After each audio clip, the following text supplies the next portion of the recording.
Bien, hermanos, damos gracias a nuestro Señor por permitirnos estar aquí en esta mañana. Doy gracias al pastor.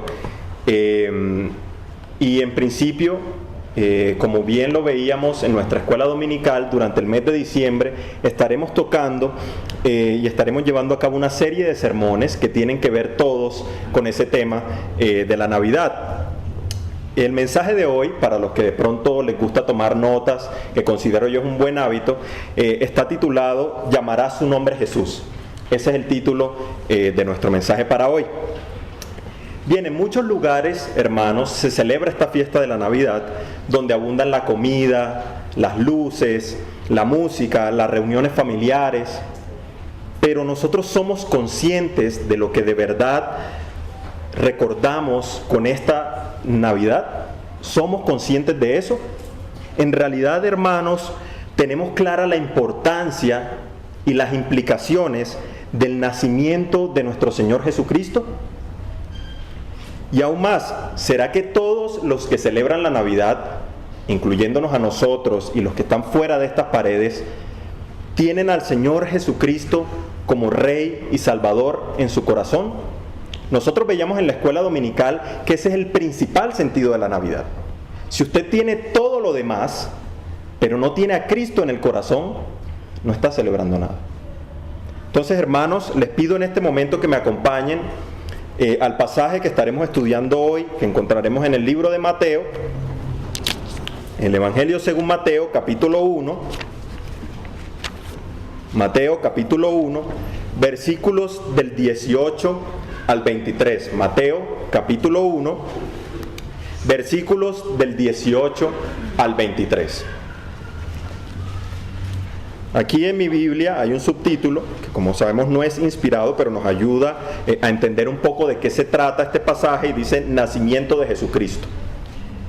Dice la palabra del Señor: el nacimiento de Jesucristo fue así. Estando desposada María, su madre, con José, antes que se juntasen, se halló que había concebido del Espíritu Santo. José, su marido, como era justo y no quería infamarla, quiso dejarla secretamente. Y pensando él en esto, he aquí un ángel del Señor le apareció en sueños y le dijo: José, hijo de David, no temas recibir a María tu mujer, porque lo que en ella es engendrado del Espíritu Santo es. Y dará a luz un hijo, y llamará su nombre Jesús, porque él salvará a su pueblo de sus pecados. Todo esto aconteció para que se cumpliese lo dicho por el Señor por medio del profeta, cuando dijo: He aquí, una virgen concebirá y dará a luz un hijo, y llamarás su nombre Emmanuel, que traducido es Dios con nosotros. Amén. El pasaje que acabamos de leer, ¿cómo comienza? Dice: el nacimiento de Jesucristo fue así. La palabra de Dios, hermanos, la misma palabra de Dios, nos dice que no hay sombra de duda sobre eso que acabamos de leer. Todo lo que viene después, la Biblia dice, fue así. Fíjense, hermanos, que el mundo en este momento busca siempre nuevas teorías, busca nuevas ideas, nuevos acontecimientos sobre lo que tuvo que ver con el nacimiento del Señor. Pero la Escritura nos dice: el nacimiento de Jesucristo fue así. Si nosotros queremos saber cómo fue el nacimiento del Señor Jesucristo, aquí está, en las Escrituras. Eso es lo que Dios ha querido en su voluntad revelarnos a nosotros. Acordémonos que la Biblia es nuestra norma de fe y de conducta. No hay otra. No hay otra. Y si nosotros queremos saber los detalles que Dios ha dejado para que conozcamos sobre este particular, que es el nacimiento de nuestro Señor, pues para eso tenemos el relato bíblico. Ahora bien, es necesario que, para tener una mejor visión de lo que sucedió en ese momento con el nacimiento de nuestro Señor Jesucristo, veamos un poquito más de ese contexto, del contexto de la primera parte de ese Evangelio según Mateo. Fíjense que antes de relatar el nacimiento del Señor Jesucristo, las Escrituras, en Mateo 1, un poquito más atrás de lo que leímos, en el versículo 1, dice que este es el libro de la genealogía de Jesucristo. quien es hijo de David, como dice ahí en el versículo 1, libro de la genealogía de Jesucristo, hijo de David e hijo de Abraham. Nos muestra luego todo un listado de nombres, ahí debajo en el capítulo 1, y que incluso ese listado incluye los nombres de 3 mujeres, o sea, hace mención de 3 mujeres, que son la primera Tamar, la segunda Rahab y la tercera la mujer de Urías. Esto, para nosotros, si lo leemos rápidamente, puede no resultar llamativo, pero resulta que en esta época no era muy común incluir a las mujeres en las genealogías. No era muy común que aparecieran. Entonces, incluso para los judíos, esto podía representar una ofensa, meter a una mujer en una genealogía. ¿Ok? Luego de esa genealogía que nos presentan las Escrituras, llega el versículo 16, y les pido que me acompañen a leerlo. El versículo 16 de ese capítulo 1 de Mateo, y dice: y Jacob engendró a José, marido de María, de la cual nació Jesús, llamado el Cristo. Fijémonos en la manera en que está redactada esta frase. Dice que Jacob engendró a José, marido de María, de la cual nació Jesús, llamado el Cristo. El autor del libro, sabemos que es el Señor, fíjense que omite a José dentro de esa segunda parte de la frase. Dice, marido de María, de la cual nació Jesús. No está metiendo a José. Él nos está diciendo, Jesús nació de María, no de la unión de María con José.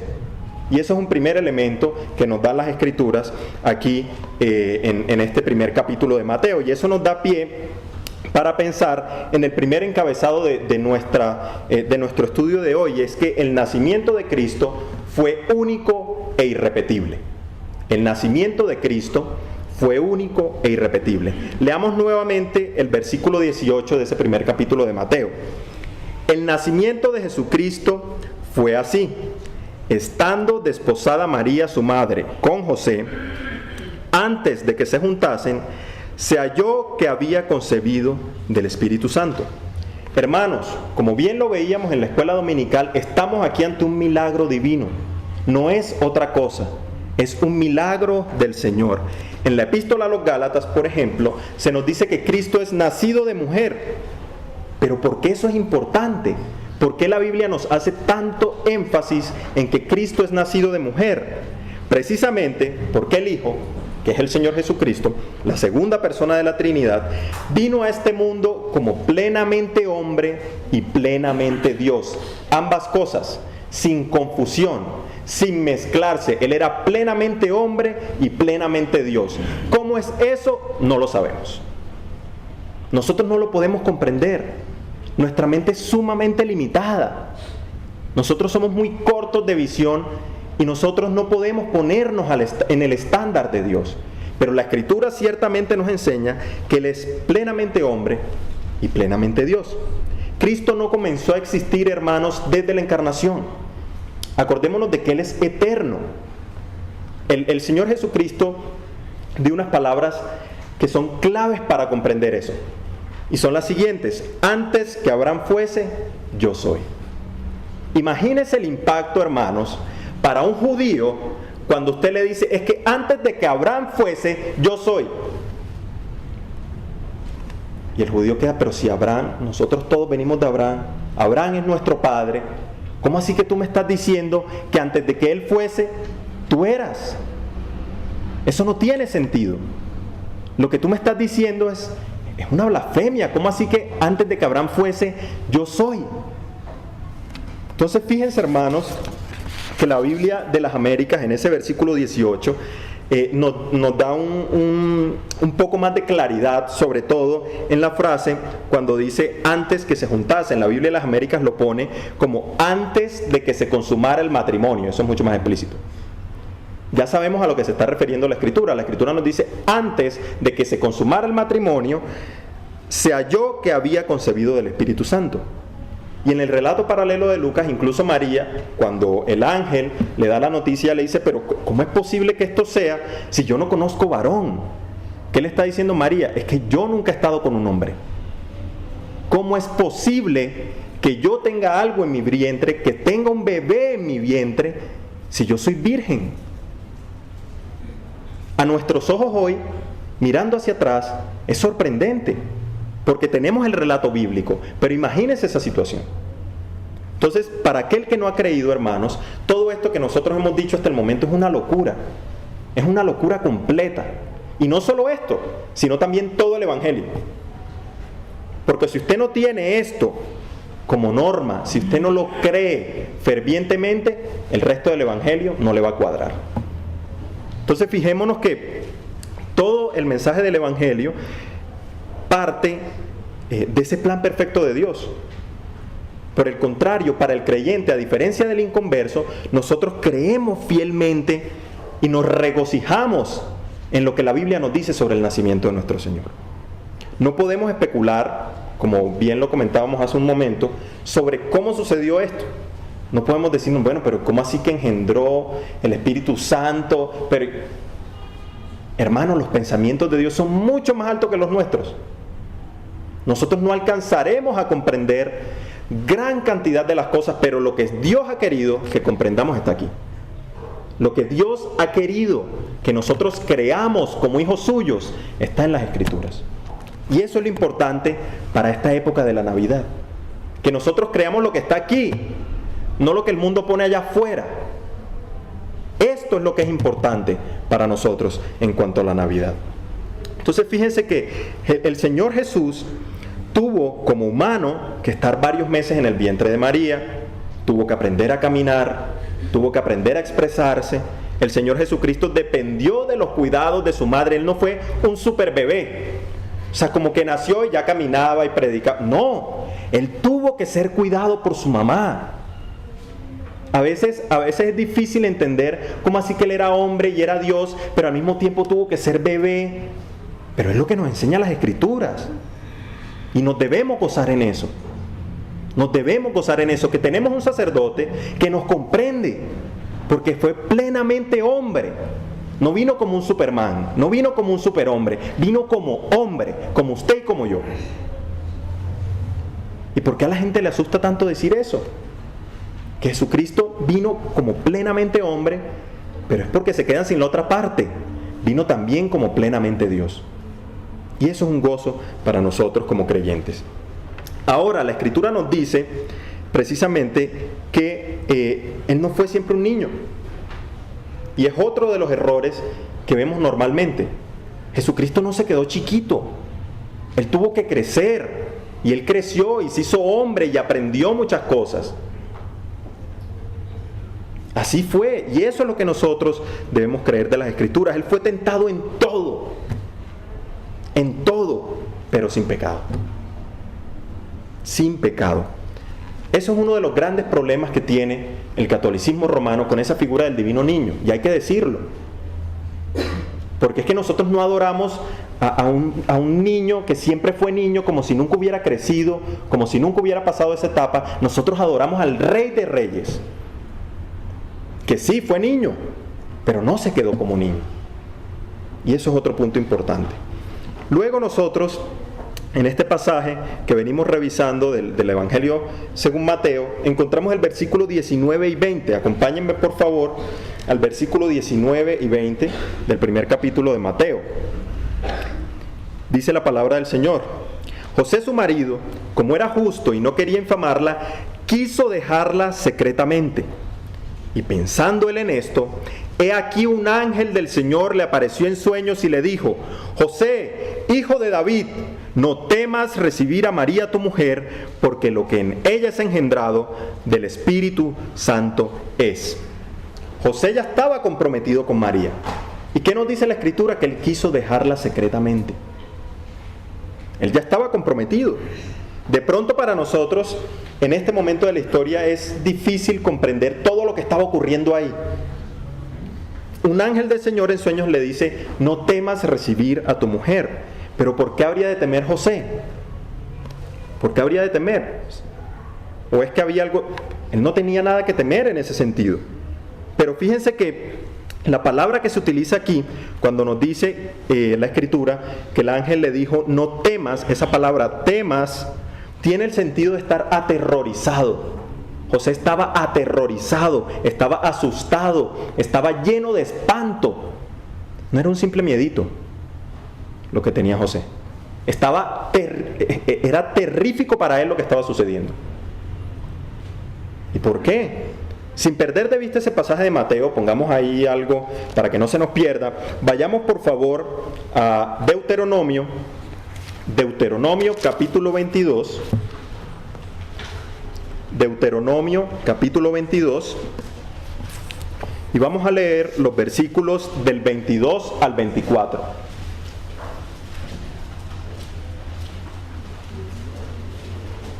Deuteronomio capítulo 22, versículos del 22 al 24. Dice la palabra del Señor: si fuere sorprendido alguno acostado con una mujer casada con marido, ambos morirán, el hombre que se acostó con la mujer y la mujer también. Así quitarás el mal de Israel. Si hubiere una muchacha virgen desposada con alguno, y alguno la hallare en la ciudad y se acostare con ella, entonces los sacaréis a ambos a la puerta de la ciudad, y los apedrearéis, y morirán, la joven porque no dio voces en la ciudad, y el hombre porque humilló a la mujer de su prójimo. Así quitarás el mal de en medio de ti. Solo había dos opciones para José. Ese hijo que llevaba María, ¿era suyo o no era suyo? No había más. O era su hijo o no era su hijo. Y él sabía que no lo era. Él sabía que no era su hijo. Él no había conocido a María, como nos dicen las Escrituras. José sabía lo que le esperaba a María si la llegaran a acusar como adúltera. Él lo sabía, porque él conocía esto que acabamos de leer. José estaba aterrorizado. Él sabía que si acusaban a su mujer de adúltera, la iban a apedrear. Ahora entendemos un poquito más por qué José tenía ese miedo. Hermanos, ahí está la intervención divina. El ángel llega y le dice: José, no temas. Yo sé que tú estás temiendo por esto. Yo sé que tú sabes que ese hijo no proviene de ti, pero no temas. Y José, vemos más adelante, al final de ese capítulo, José hace lo que el Señor le dice. Y José no la difama. José se queda con ella. A través de un ángel, Dios le revela a José lo que está aconteciendo. Y así, poniendo él su confianza en el Señor, no en sus propias cavilaciones, no en sus propios pensamientos, no en sus propias ideas. Él no se quedó pensando toda la vida: ¿qué hago? ¿A qué me dedico? No, ¿y qué voy a hacer? Y ahora, no, el Señor le dijo: no temas. ¿Y qué hizo él? No temió. Él obedeció lo que el Señor le dijo. Así como en el nacimiento de Cristo, toda la historia de la humanidad está decretada absolutamente por el Padre. No hay un solo detalle, ni siquiera que se haya ido hoy la luz, que no haya sido contemplado en el plan del Señor. En lo absoluto, todo desde la creación hasta hoy, diciembre de 2017, ha sido planeado por el Señor. Él no está viendo una película. Él no vio que su hijo iba a nacer en el futuro. No, Él lo decretó y por eso lo vio. Que es muy distinto. No hay nada que se escape a ese plan perfecto del Señor. Y así como Él conoce cada detalle, cada asunto de la vida aquí en el mundo, nos conoce también nosotros adentro. Y sabe lo que hay en nuestro corazón, conoce nuestra pecaminosidad, conoce la rebelión del ser humano en contra de Él. Y por eso es que nosotros podemos estar confiados cuando nos dirigimos al Señor.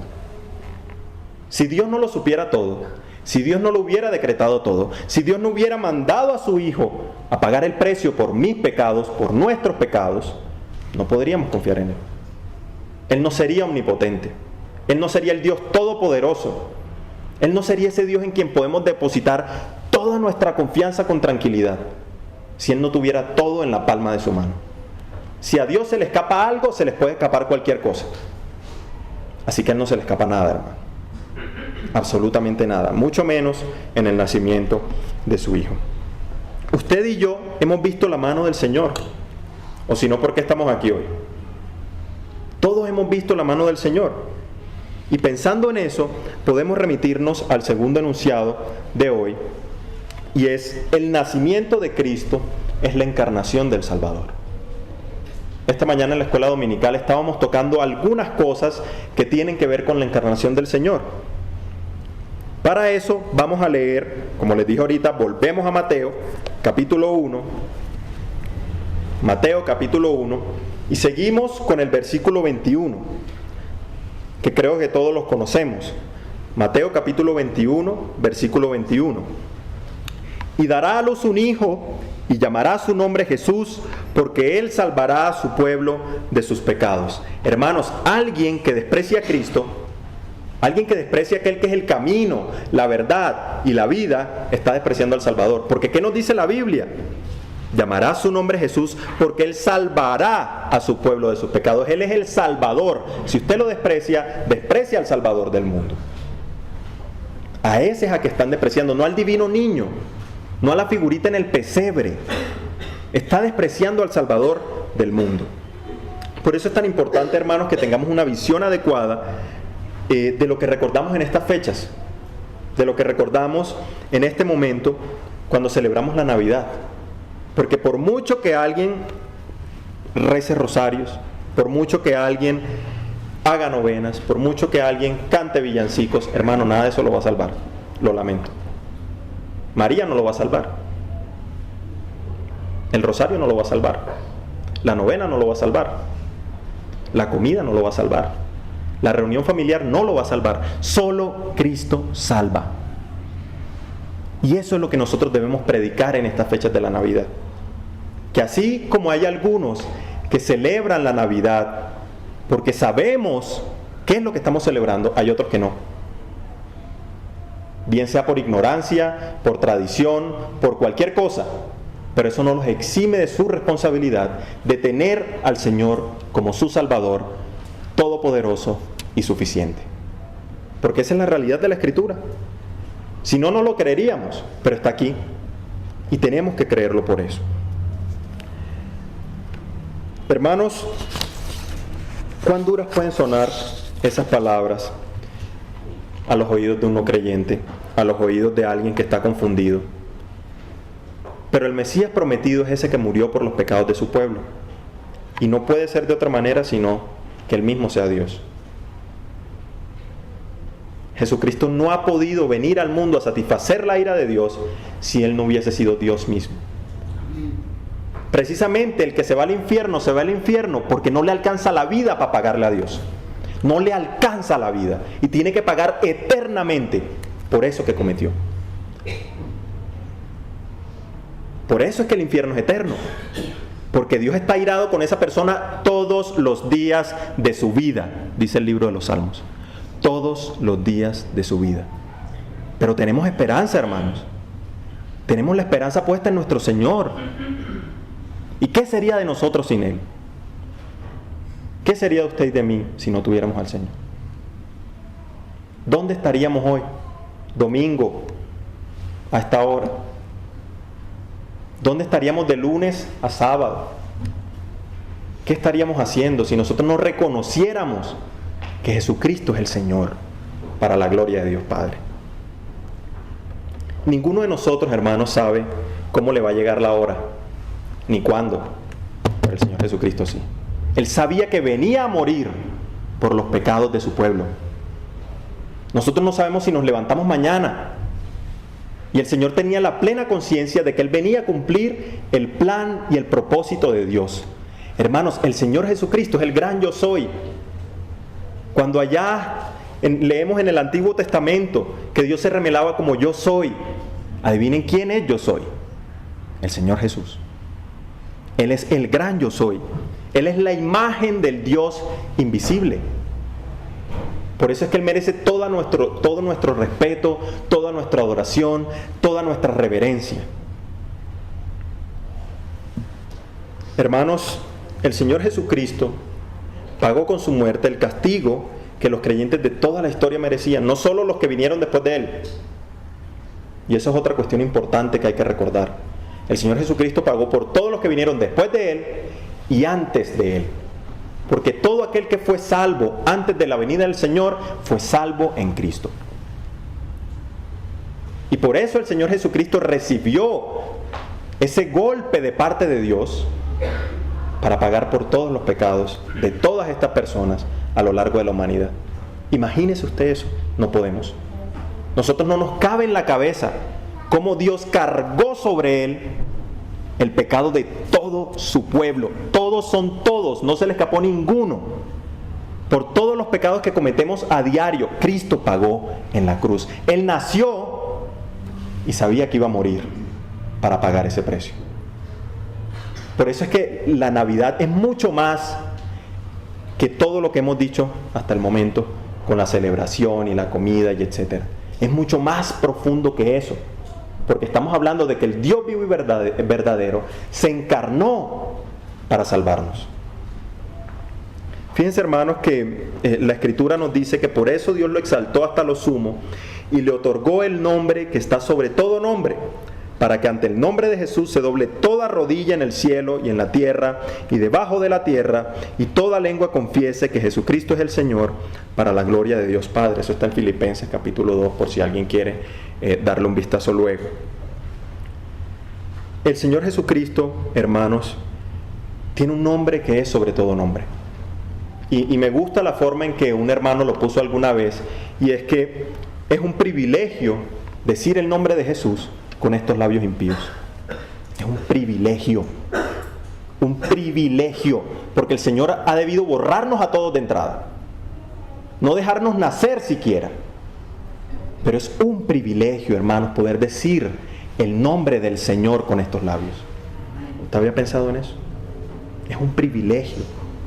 Qué gozo tan grande debe ser para nosotros llamarnos hijos de Dios por la obra de Cristo. Es un privilegio que no todos tienen. Y que mientras nosotros estamos hablando aquí, hermanos, hay gente muriendo y yendo al infierno. Y esa es la realidad. Nosotros tenemos que vivir con esa realidad, sabiendo que hay personas que se pierden sin el Evangelio de Cristo. Y es duro, hermanos, pero hay que decirlo. Y por eso nosotros debemos comunicar y debemos predicar ese Evangelio, para que todos aquellos que han sido escogidos por Dios vengan a Él. Para que todos vengan a Él. Como veíamos en la escuela dominical también, Jesús es Dios. Y es precisamente por eso que nos puede salvar. Él soportó, por amor del Padre y por amor a todos nosotros, ese castigo que no merecía. Él no se lo merecía, hermanos. Me lo merecía yo, se lo merecía usted, pero no Él. Él no merecía ese castigo y tal sufrimiento, pero también durante su vida jamás violó los mandamientos de Dios. No solo pagó en la cruz el precio, sino que durante todos los momentos de su vida jamás violó la ley de Dios. Fíjense que la Escritura nos dice, y se hizo obediente hasta la muerte y muerte de cruz. Eso también lo dice más atrás en ese capítulo 2 de Filipenses. Y con ese último pensamiento llegamos al tercer punto, el punto final de nuestro mensaje de hoy. Y es que con el nacimiento de Jesucristo se cumplen las promesas divinas. Ese es el tercer punto de nuestro mensaje de hoy. Por favor, vayamos ahí en Mateo a los versículos 22 y 23. Mateo capítulo 1, versículos 22 y 23. Todo esto aconteció para que se cumpliese lo dicho por el Señor por medio del profeta, cuando dijo: He aquí, una virgen concebirá y dará a luz un hijo, y llamará su nombre Emmanuel, que traducido es Dios con nosotros. Hermanos, Cristo es la promesa cumplida. Cristo es la promesa cumplida. No solo tuvo un nacimiento milagroso, no solo se encarnó como el Salvador, sino que es la promesa de Dios cumplida para todos los creyentes de toda la historia. Él es el Verbo hecho carne. Desde aquellas palabras en Génesis capítulo 3, cuando Dios promete que la simiente de la mujer destruiría a Satanás, las Escrituras nos muestran la promesa de salvación que Dios ha hecho a todos los que han de creer. Y es una promesa maravillosa, no es como cualquier promesa humana que nosotros hacemos y rompemos cuando queremos. Dios promete y cumple. Siempre, a cabalidad. Durante toda la historia redentora, Dios ha estado cumpliendo sus promesas y las va a seguir cumpliendo, hermano. ¿Y por qué las va a seguir cumpliendo? Nosotros esperamos la gloriosa venida del Señor. Confiamos en eso. Y lo recordamos cada vez que tenemos la cena aquí, cada vez que estamos orando, cada vez que estamos en congregación. Esperamos la gloriosa venida de nuestro Señor. Leamos, por favor, Mateo, unos capítulos más adelante, en el capítulo 21. Mateo capítulo 21, versículo 42. Mateo capítulo 21, versículo 42.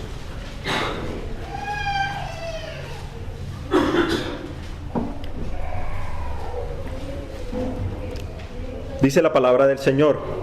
Jesús les dijo: ¿nunca leísteis en las Escrituras: la piedra que desecharon los edificadores ha venido a ser cabeza del ángulo? El Señor ha hecho esto y es cosa maravillosa a nuestros ojos. ¿Qué está haciendo el Señor ahí? Está citando algo que ya estaba en las Escrituras, le dice a las personas a las cuales se está dirigiendo. Y fíjense ustedes que esta cita que se aplica al Señor fue escrita en la profecía más de 700 años antes del nacimiento del Señor. Hermanos, si Dios no lo controlara todo, esto no sería posible. Que la promesa de Dios se cumpliera a cabalidad. Él fue rechazado por los judíos y fue piedra de tropiezo y sigue siendo piedra de tropiezo, no solo para los judíos, sino también para todos los que no creen en Él. En Él está la salvación, pero Él también es justicia. Y todo aquel que no cree ya está condenado, dice el Señor.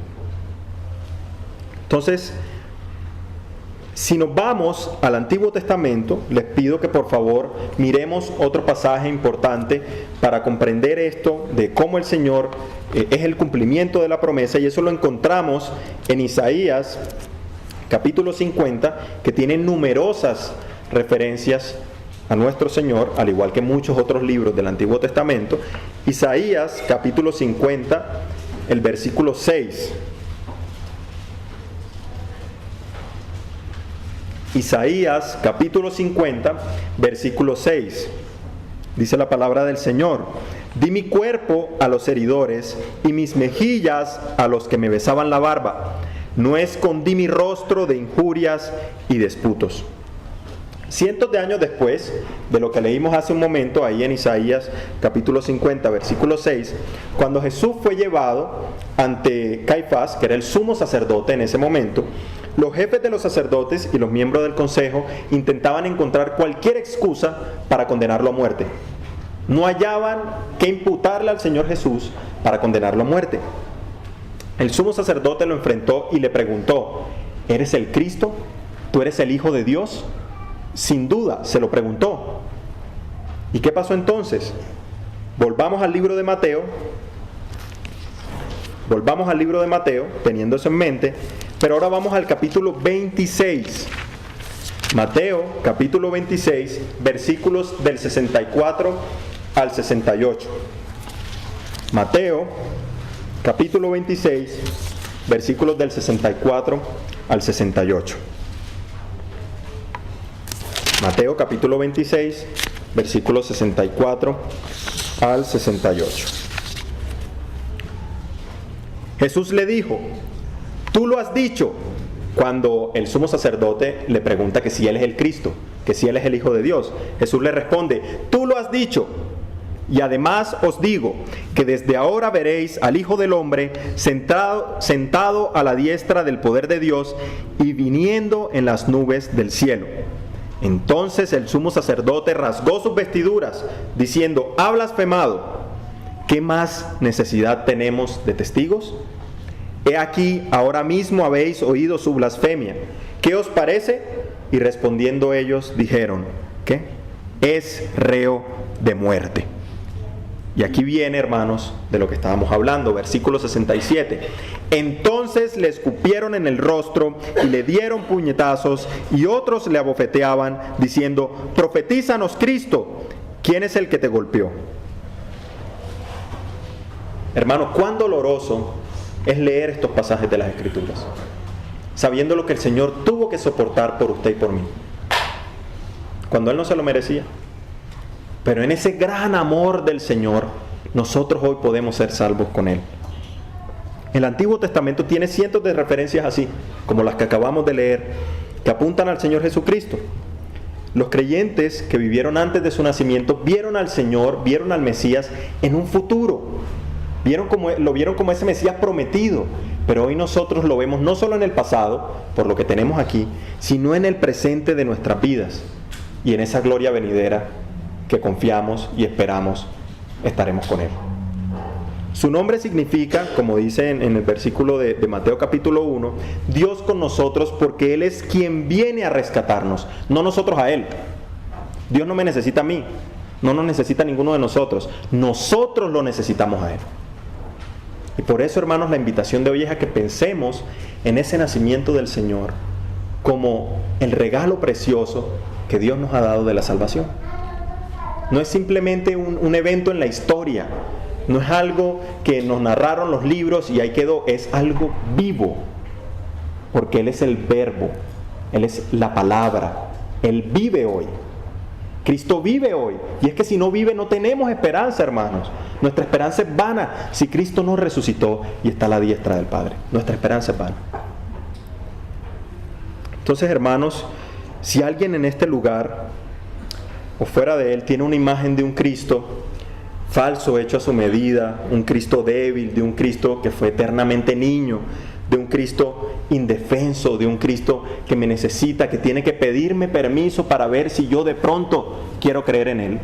Si alguien tiene una imagen de Cristo de esa manera, si alguien toma su nacimiento como una simple excusa para festejar, sepa lo siguiente, hermano, y es que nosotros tenemos que recordar el nacimiento de nuestro Señor, sí, con gozo, con gratitud, con alegría, pero también con temor y con reverencia. No podemos perder eso de vista, porque no estamos ante un evento que es una cuestión folclórica. No, estamos ante un evento que es sumamente importante en la historia redentora del plan de Dios. Lo llamaremos por su nombre Jesús delante de todos los hombres y durante todos los siglos hasta que el Señor vuelva, porque Él es el Rey de Gloria, hermanos. Ese niño que nació hace más de 2000 años, ese Jesús que está hoy a la diestra del Padre y que intercede por nosotros como mediador, como sacerdote, como rey, como soberano sobre todo el universo, es en quien nosotros hemos de depositar nuestra confianza. Esta época de Navidad, hermanos, debería servirnos para proclamar las buenas nuevas. ¿Cuáles son esas buenas nuevas? Arrepentíos y creed el Evangelio. Eso es lo que nosotros deberíamos hacer. ¿Sabe que usted que está celebrando y usted sabe lo que en realidad está haciendo? Emborrachándose ahí con ocasión de la Navidad. Es el Señor Jesús quien nació ese día, hace muchos años, para gloria de Dios, para alabanza de su nombre. Hermanos, el Cristo de la Biblia es el que nos trae verdadera paz y salvación. Nosotros vamos a hacer eso. Vamos a proclamar el Evangelio del Señor en estas épocas. ¿Estamos dispuestos a hablar a otros sobre la verdad del nacimiento del Señor? Sobre la importancia que tiene el nacimiento del Señor Jesús. Oremos, hermanos.